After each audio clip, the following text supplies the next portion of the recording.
y RPP.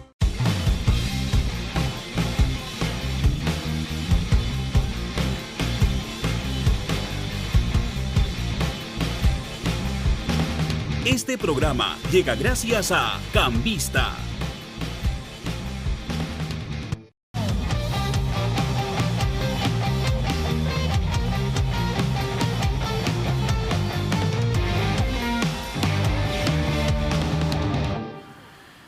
En primer lugar, quiero disculparme con Josefina Miró Quesada, quien estaba en la pauta para el día de hoy para hablar de su libro que ha escrito junto a Hugo Ñopo, Ser mujer en el Perú, dónde estamos y a dónde vamos. Un libro magnífico que divide y desmenuza las dimensiones de la vida nacional y retrata la situación de la mujer en el Perú de hoy.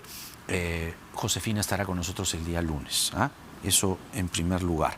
Y en segundo lugar, vamos a conversar el tiempo que nos alcanza, con cargo a poder tener algunos minutos más en alguna otra oportunidad. Martín Benavides, director de Umbral Observatorio de Educación Superior del Consorcio de Universidades y ha sido ministro de Educación. Martín, mil disculpas, se nos extendió la conversación. Creo que debes haber entendido cómo es que este señor iba y venía y al final se armó. Buenas noches, ¿cómo estás? Buenas noches, gracias. A ver, en primer lugar, aquí el ministro de Educación, Rosendo Serna, dijo que se han gastado 400 millones por año en consultorías en SUNEDU y en MINEDU. Tú has sido jefe de SUNEDU y has sido ministro de Educación. ¿Qué tienes que decir? Bueno, me parece que es un dato un poco impreciso. No sabemos exactamente a qué se refiere con ese monto de consultorías. Y en segundo lugar, decir que en SUNEDU, el año 2018, 2019 y 2020, creo que han habido como máximo una o dos consultorías. SUNEDU no ha sido una institución que ha contratado, al menos desde el periodo que yo estuve. Estoy seguro que antes tampoco, con la intensidad que ha señalado el ministro, porque básicamente apostábamos por fortalecer a los trabajadores de la SUNEDU, tratando que ellos mismos sean los que resuelvan los problemas que teníamos, y nos apoyamos mucho también en asistencia técnica internacional, ¿no? Claro. Que nos daban asistencia técnica pagada por ellos, ¿no? Lo mismo lo replicamos en el ministerio, ¿no? En el ministerio yo también di una orden muy clara que no se contraten consultorías, que tratemos de llamar a la asistencia técnica, y eso fue lo que hicimos, ¿no? ¿Y de dónde saca entonces el ministro estas cifras? Bueno, sería bueno preguntarle a él, ¿no? Probablemente... Pero no supo precisarlo. Probablemente tenga que ver quizás con una mezcla entre consultorías y órdenes de servicio. Las órdenes de servicio son una manera de contratar profesionales en el Estado, dado que lamentablemente no hay una carrera civil dentro del ministerio, ¿no? Y que ese sea probablemente el tema de fondo, ¿no? Cómo crear mecanismos que permitan tener funcionarios capacitados, una tecnocracia permanente, cuadros que tengan la confianza de que van a continuar trabajando independientemente de cuál sea el ministro de turno, ¿no? Ese es el tema de fondo, ¿no? Sobre la carrera pública, pero en mi caso particular yo estoy claro en que di señales muy concretas de tratar de fortalecer, por un lado, los cuadros técnicos internos y por otro tratar de llamar a asistencia técnica internacional, ¿no? Que felizmente la tuvimos en la época de la pandemia, ¿no? Claro. Ahora, le preguntábamos insistentemente al ministro qué es lo que había sucedido con la infraestructura, porque la verdad sea dicha, 2 años, escuelas cerradas, y recién ahora en marzo comienzan las quejas y comienzan a saltar los problemas que se advirtieron en su momento. Aquí también los advertimos.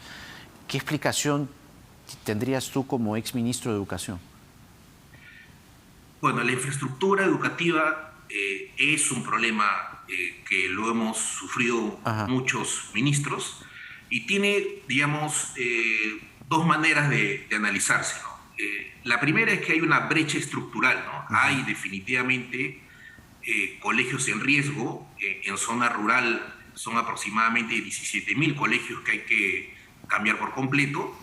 Y es claro que la modalidad de inversión y construcción que se ha tenido siempre, no es suficiente para poder empezar a cerrar esa brecha. Por eso es que nosotros diseñamos un mecanismo que es el mecanismo de los proyectos especiales de inversión pública, y empezamos con la construcción de 115 a 125 colegios con la metodología de gobierno a gobierno, que va a permitir que haya mucho más inversión de la que se tiene para poder empezar a cerrar esa brecha. Así como tenemos esos 115 o 25 colegios, eran los colegios bicentenarios, en este paquete de gobierno a gobierno, se podrían hacer mucho más. Nosotros habíamos diseñado un paquete de 3.000 colegios rurales, también con la metodología de gobierno a gobierno, para que en un lapso de 8, 9, 10 años nos permita cerrar la brecha rural. Entonces, un tema es cómo estás financiando las inversiones. Lo otro es el financiamiento regular de PRONIET, ¿no? Y ahí un dato, digamos, objetivo, ¿no? Es que el año 2020, recordarás que nosotros no pudimos hacer construcciones en la primera etapa porque todo estaba detenido, pero logramos en el segundo semestre acelerar los trabajos de inversiones, y terminamos con un presupuesto que es mayor, un gasto que es mayor al gasto del 2021. Claro. Entonces, a mí sí me llama la atención eso, ¿no? Que el 2021, donde ya estaban las condiciones mucho más, digamos, libres para hacer actividades constructivas, se haya gastado un poco menos que el año 2020, que tuvimos 4 meses parados.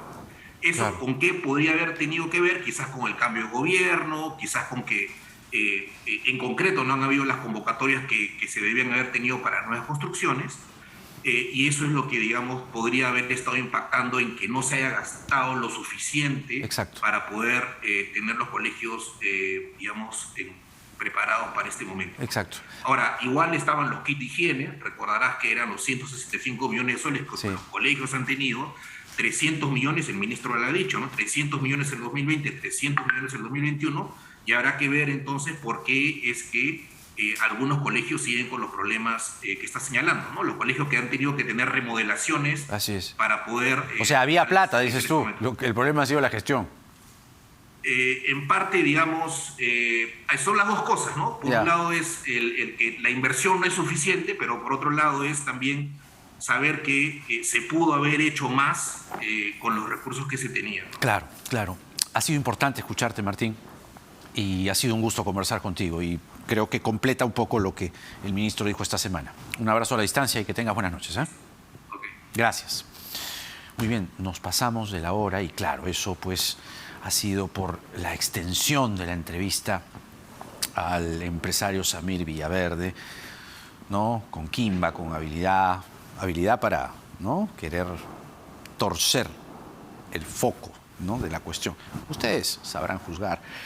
Y además hay otra cosa, los hechos siempre se van decantando, siempre aparecen evidencias, aparecen cosas, ¿no?, conexiones, lazos. Esto recién empieza.